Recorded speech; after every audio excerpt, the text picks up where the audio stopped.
अस्सलाम वालेकुम, नमस्कार। मैं आपका अपना वसीम अहमद शेख एक बार फिर लाइव आप देख रहे हैं एएस न्यूज लाइव खबरें आपकी। तरीका वही, नो छाट नो काट ओनली बात, क्योंकि लाइव आने का तरीका ही यही है, इसमें कोई काट छाट नहीं होता है। तो आज हम बात करने वाले ऐसी शख्सियत से जो कि 15 साल फौज में थे, उसके बाद उन्होंने एडुकेट बनकर वकालत की और अब सियासत में अपनी नई पारी को आजमा रहे हैं। वो भी आजाद उम्मीदवार। कुछ दिनों पहले वो शिवसेना शिंदे गठ में थे, लेकिन किसी कारण वो अब आजाद प्रत्याशी बनकर लोगों के बीच में जाने वाले हैं। हम उन्हीं से डायरेक्ट बात करते हैं। उनका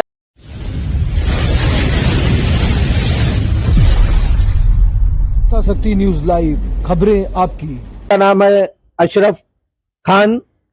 बात करते हैं, अगली आवाज उन्हीं की। हाँ भाई, अस्सलाम वालेकुम, नमस्कार भाई। वालेकुम अस्सलाम रहमतुल्लाहि वबरकातुहू। जय हिंद जय भारत दोस्तों। पहले तो आपके बीच में आने का मसला ये है कि आप सिंधेगढ़ में थे, तो अचानक आपने आजाद उम्मीदवारी का फॉर्म भर के और यानी आजाद खड़े होने का इरादा कैसे किया? देखिए, मैं जब सिंधेगढ़ में था तो ये जग जाहिर था और पूरे गढ़ को पता था, और पूरे गढ़ के तरफ से मुझे सपोर्ट भी था और वादा भी था और प्रोत्साहन भी था कि आपको चुनाव लड़ना है पेलार से और आपको उसकी तैयारी करनी है। और उसी वजह से मैंने अपनी पुरजोर तैयारी करके रखा था। अगर आप देखें तो पिछले 1 साल का अगर आप रिकॉर्ड उठा के देखते हैं तो मैं आपको चैलेंज के साथ कह सकता हूँ कि सिर्फ 19 नहीं, 19 के पूरे जितने भी उम्मीदवार है, किसी ने भी इतनी तैयारी नहीं की है। बूथ लेवल से लेके पन्ना तक और हर गली से लेके सड़क तक किसी की भी इतनी तैयारी आपको नहीं मिलेगी। मैंने वो तैयारी की है और मेरे तैयारी पे मुझे विश्वास था। तो किसी भी कारणवश जब मेरा टिकट कटा, अब जो भी कारण है वो सब वक्त रहते रहते सब आगे आएंगे। मेरा जब टिकट कटा तो मेरी तैयारी और मुझ पर जनता का विश्वास और जो जनता का मोहब्बत मेरे साथ है, उस पर यकीन करते हुए मुझे ये फैसला लेना पड़ा और जनता की अपील के आगे मुझे ये फैसला लेना पड़ा कि मुझे आज़ाद लड़ना पड़ेगा, और इसलिए मैंने आज़ाद उम्मीदवार का पर्चा भरा। तो जैसे कि आपके विपक्ष में जो खड़े हैं वो उनका कहना है कि वो इतना क्या काम कर दिए हैं जिसके बलबूते पर आज जो दावा ठोक रहे हैं कि मैं यहाँ से चुनाव लड़ूंगा और जीतूंगा।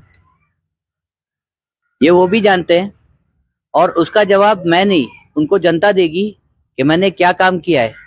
मैं उन लोगों को आपके माध्यम से ये कहना चाहता हूँ, जो आप कभी नहीं कर सकते वो मैंने किया है। मैंने जनता का दिल जीता है। और एक छोटा सा सवाल, अभी मैं आ रहा था तो कुछ जगह में बैठा जैसे अदर पार्टी में, तो उनका कहना है कि कहीं ना कहीं अशरफ भाई दूसरी पार्टी से मैनेज हो चुके हैं और वो बैठ रहे हैं। देखिए, आप कौन सी पार्टी के साथ बैठे और आपको किसने क्या बोला, इसके बारे में मुझे पता नहीं है, लेकिन आपके द्वारा मैं फिर से अपने चाहने वालों को और जो भी ऐसी अफवाहें फैला रहे हैं उन सबको ये कहना चाहूँगा, खास करके मेरे जनता को, मेरे शुभचिंतकों को मैं ये कहना चाहूँगा कि अगर आपको कोई ये कहे कि अशरफ भाई मर गए हैं, उनका देहांत हो गया है, तो उस पर एक बार यकीन कर लेना। लेकिन अगर कोई आपसे ये कहे कि मैं बैठ रहा हूँ, मैनेज हो गया हूँ, तो उस पर बिल्कुल यकीन नहीं करना। 15 तारीख तक ये अफवाहों का दौर जारी रहेगा। ये मुझे बैठाने की बहुत कोशिश कर रहे हैं, दोनों ही पक्ष मुझे बैठाने के लिए अलग अलग तरीके के प्रलोभन दे रहे हैं, अलग अलग तरीके के प्रेशर डाल रहे हैं। लेकिन ऐसा क्या कारण है, अभी ये आप लोगों को डिसाइड करना है कि ऐसा क्या कारण है। इतने लोग खड़े, किसी को बैठाने की कोई वो नहीं हो रही है, कोशिश नहीं हो रही। मेरे अंदर ऐसा क्या चीज है कि दोनों पक्ष कोशिश कर रहे हैं कि मैं बैठ जाऊं। कहीं ना कहीं ये उनका डर दर्शाता है, और जनता की जो मेरे लिए मोहब्बत है यही उनको प्रेशराइज कर रही है कि वो मुझे बैठाने के लिए ये गलत और अनैतिक हथकंडे अपना रहे हैं। और अभी मुझे मालूम पड़ा है कि आपको और आपके लोगों को धमकियां मिल रही हैं, ऐसा मैं सुना हूं, तो उसके बारे में क्या सच्चाई है? भाई देखो, मैं फौजी हूँ, धमकियों से डरने वाला नहीं। जब मैं दुश्मन की गोलियों से नहीं डरा तो तुम्हारी गोली से तो घंटा नहीं डरने वाला।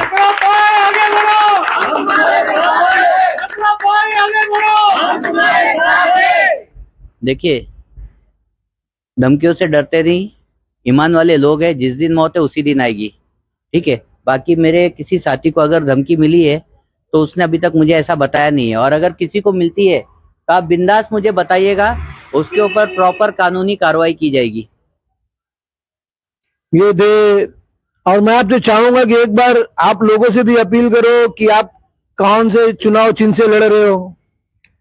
देखिए, मैं अपनी जनता से ये कहना चाहता हूं कि आज तक हम सब ने, मुझे मिला के हम सब ने जो गलती की है वो ये गलती की है कि हमने कैंडिडेट नहीं देखा, उम्मीदवार नहीं देखा, हमने पार्टियों को वोट किया।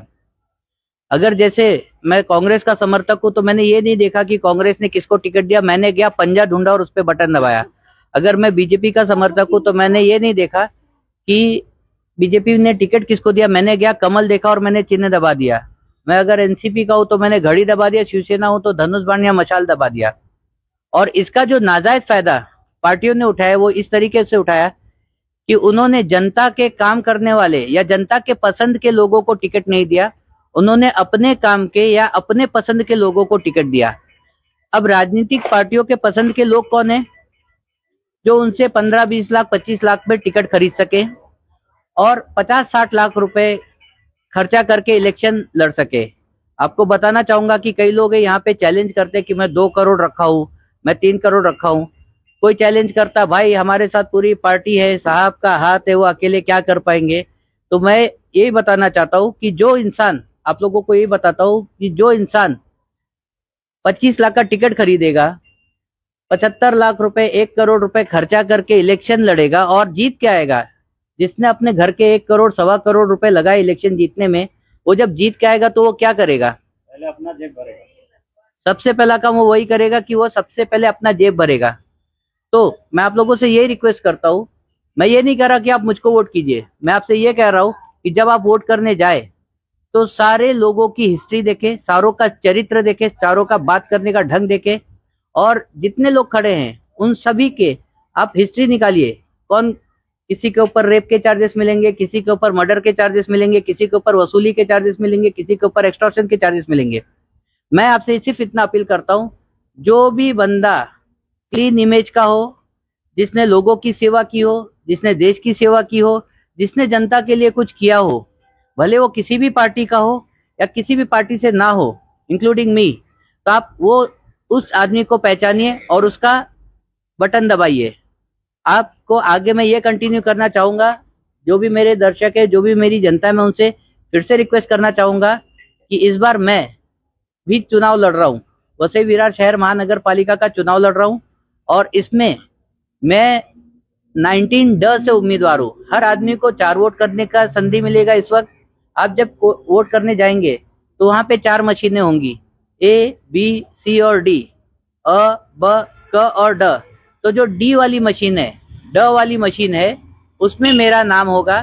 मेरा नाम 9 नंबर पे होगा, और मेरा जो चुनावी चिन्ह है वो है पानी का जहाज, शिप, बोट। तो आप मेरा नाम देखे, मोहम्मद अशरफ अख्तर खान, पानी का जहाज देखे, शिप देखे और 9 नंबर देखे और मेरा वोट दबाए। और जितनी पार्टियां हैं, जितने भाई हैं, जितने बड़े बड़े पॉलिटिशियन हैं, उनको जवाब दीजिए कि जनता सर्वोपरि है, लोकतंत्र में कोई नेता कोई पार्टी नहीं। अशरफ भाई आगे बढ़ो, हम तुम्हारे साथ हैं। अशरफ भाई आगे बढ़ो, हम तुम्हारे साथ हैं। धन्यवाद अशरफ भाई का। जैसे कि आपने अशरफ भाई की बातों को सुना, उनके विचारों को सुना, और उनका कहना है कि अगर मेरी मरने की खबर आए तो उसको यकीन मान लेना, लेकिन मैं किसी के सामने न झुकूंगा और न बिकूंगा। तो ये तो मान के चलो कि अशरफ भाई किसी से मैनेज होने वाले नहीं है। वो अपने दम पे चुनाव लड़ेंगे और इंशाल्लाह जीत के आएंगे। हम सब की यही दुआ है कि ऐसे आदमी चुन के आना चाहिए। बाकी अल्लाह की मर्जी और जनता बैठी है, जनता जनार्दन की मर्जी। इसी बात को यहाँ खत्म करते हुए आपसे फिर लाइव होंगे किसी दूसरी शख्सियत के साथ। जब तक के लिए इजाजत दीजिए। खुदा हाफिज, नमस्कार, जय हिंद।